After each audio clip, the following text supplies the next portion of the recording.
Bonjour à toutes et à tous, j'espère que vous allez bien. On se retrouve aujourd'hui pour la deuxième vidéo. Si vous n'avez pas vu la première, c'est les pronostics de la Ligue Europa. N'hésitez pas à aller la voir tout simplement. Donc c'est parti là pour les 16 pronostics. Je vais vous donner également ma confiance donc de 1 à 10. Bien évidemment, si je vous donne ces pronostics, c'est que je pense qu'il y a quand même une part de probabilité que ça passe. Mais encore une fois, c'est la Ligue Europa, ça reste des paris sportifs, on est sûr de rien, tout peut se passer. On l'a vu avec la Ligue des Champions. Donc c'est parti, n'hésitez pas à dire voilà ce que vous en pensez vous dans les commentaires. Bien évidemment, on combine pas tout, vous le savez. Alors on commence avec la Fiorentina contre Riga Football Scola. Alors je connais pas du tout cette équipe, je vais pas vous mentir. La Fiorentina, ils ont clairement une énorme cote, hein. Enfin une énorme cote, une énorme confiance avec une cote qui est malheureusement toute petite. Et voilà, ça sert strictement à rien, j'ai envie de dire, de partir sur la Fiorentina. Ils sont cotés actuellement à 1,11 sur Betclic. Ici, moi, je vais tenter un petit coup, à savoir les deux équipes marquent. Je connais pas du tout l'adversaire du jour pour la Fiorentina. Je sais juste qu'ils sont troisième de Lettonie et j'ai pas forcément beaucoup plus d'informations là-dessus. Je sais pas leur jeu, etc. Je les ai jamais vus jouer. Je pense comme la plupart d'entre vous.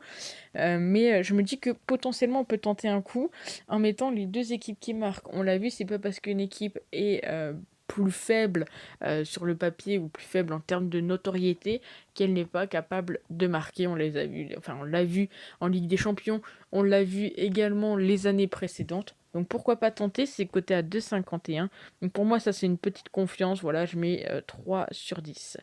On continue avec le match d'Anderlecht contre Sigelborg, donc, qui est le match donc, du groupe B avec West Ham. Donc avantage 1 pour Anderlecht. Je pense pas qu'il y aura énormément de buts dans ce match, donc le moins de 3,5. Et je pars donc sur Anderlecht ou nul. Et le moins de 3,5, ma confiance est de 7 sur 10. On continue avec Nice contre Cologne. Alors est-ce que les Niçois, selon vous, vont réussir à faire quelque chose contre Colm, en sachant que c'est compliqué, hein, pour Nice du côté de la Ligue 1. Ils sont actuellement 16e. Donc c'est un petit peu catastrophique. En tout cas, ici, je vois un match plutôt fermé, un match avec pas trop de buts, et je pars sur du 8 sur 10 en termes de confiance. On continue avec Earth of Mityotsian, je vais y arriver, contre Istanbul Basaksehir. Ici, je pars sur le premier but d'Istanbul, Istanbul qui est favori, hein, sur ce match, même si je crois qu'ils ont quand même une cote plutôt élevée. Ouais, ils ont une cote à 2,10. Donc voilà, Istanbul remboursé si nul ou tout simplement, ici, hein, Istanbul marque le premier but. Je pars sur une confiance de 7 sur 10. On enchaîne avec Balkami contre Cluj. Cluj qui est ici favori. Encore une fois, voilà, je connais pas l'équipe de Balkami. Je vous donne mon avis, hein, par rapport à ce que je peux trouver en termes de statistiques et d'infos. Donc ici, je pars sur le but des deux équipes. Petite confiance du 6 sur 10. On continue avec Austria-Vienne, qui reçoit donc Apoel Sheva. Donc Vienne, hein, l'Austria Vienne qui est actuellement favori, cote à 2,25. Ici également, je vois bien les deux équipes marquées. Je pense que c'est deux équipes qui peuvent se valoir tout simplement. Et je me dis que potentiellement, donc, on pourrait avoir tout simplement un but des deux équipes. Même un match nul ici ne serait pas très étonnant. Ma confiance ici, c'est du 7 sur 10. On continue avec Slavako contre le Partizan. Donc ici, moi, je suis parti sur tout simplement un Partizan remboursé 6 matchs nuls. Partizan qui est légèrement favori en termes de cote de 80... Enfin non, même pas favori, hein, qui n'est pas favori en termes de cote, qui a 2,90. Et Slavako, hein, qui est comment dire, qui est favori en termes de cote. Je pense que là, c'est plus le fait que ce soit l'équipe à domicile qui est favori. Euh, mais ici, voilà, un match nul, moi, ne m'étonnerait pas forcément. Ici, je vais partir sur une confiance à 5. Sait-on jamais ce qui peut se passer. On enchaîne avec West Ham. Alors, vous inquiétez pas, il y a Villarreal, je l'avais oublié, donc il est en toute fin. Donc là, on passe sur les matchs qui ont lieu à 21h. avec donc West Ham qui reçoit le FCSB. Pour moi, je pense que voilà, West Ham a le moyen d'aller chercher la victoire. Ils sont favoris là-dessus. Ils ont une cote pas très élevée si je ne m'abuse. Et du coup, je les vois bien aller... ouais, ils ont une cote à 1,20.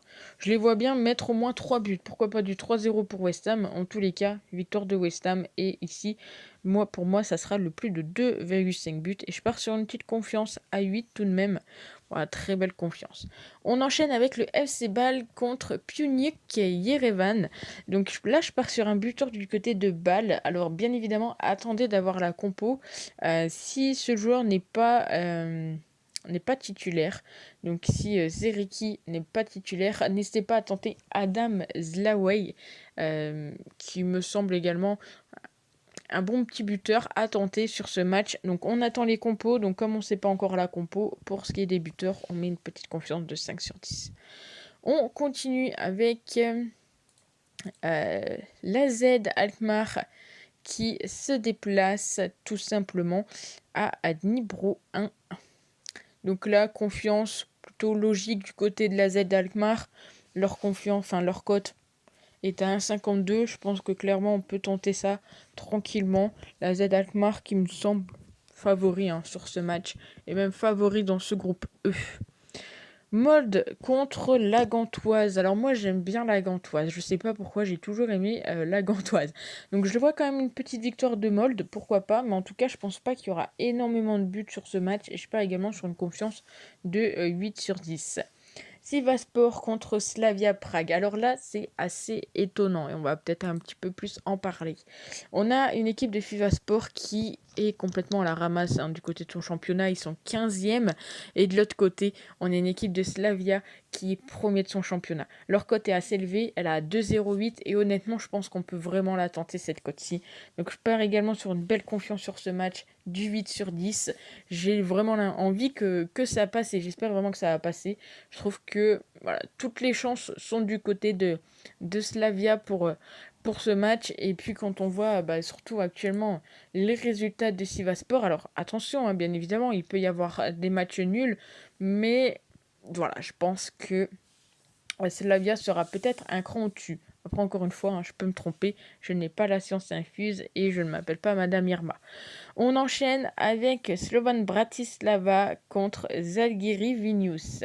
Donc là, également, je pars sur une victoire sec, une victoire qui a 1,60, pardon. Sont tous les deux premiers de leur championnat, donc ça peut s'annoncer un joli petit match à regarder, peut-être un match avec pas forcément beaucoup de buts. Donc comme je connais pas forcément ces championnats, donc la Slovaquie et la Lituanie, je pars quand même sur une confiance de 7 sur 10. On enchaîne avec Shamrock Rover contre Djurgården. Djurgården qui est un championnat, qui est une équipe où j'aime bien parier dessus les week-ends, sachez-le.